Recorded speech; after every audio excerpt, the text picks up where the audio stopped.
Épître aux Hébreux, chapitre 2. C'est pourquoi nous devons d'autant plus nous attacher aux choses que nous avons entendues, de peur que nous ne soyons emportés loin d'elles.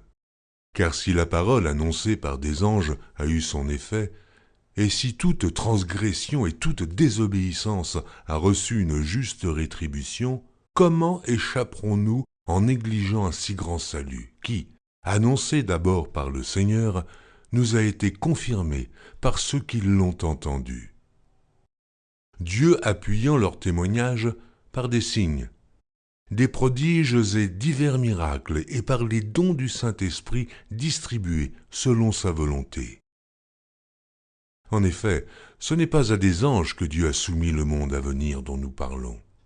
Or quelqu'un a rendu quelque part ce témoignage. Qu'est-ce que l'homme pour que tu te souviennes de lui? Ou le Fils de l'homme pour que tu prennes soin de lui? Tu l'as abaissé pour un peu de temps, au-dessous des anges. Tu l'as couronné de gloire et d'honneur.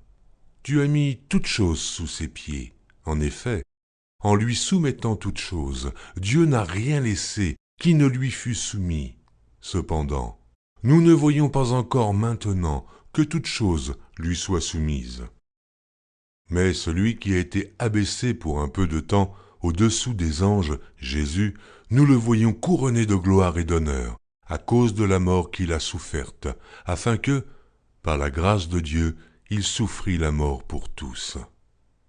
Il convenait en effet que celui pour qui et par qui sont toutes choses et qui voulait conduire à la gloire beaucoup de fils, élevât à la perfection par les souffrances le prince de leur salut. Car celui qui sanctifie et ceux qui sont sanctifiés sont tous issus d'un seul. C'est pourquoi il n'a pas honte de les appeler frères. Lorsqu'il dit « J'annoncerai ton nom à mes frères », je te célébrerai au milieu de l'assemblée. Et encore, je me confierai en toi.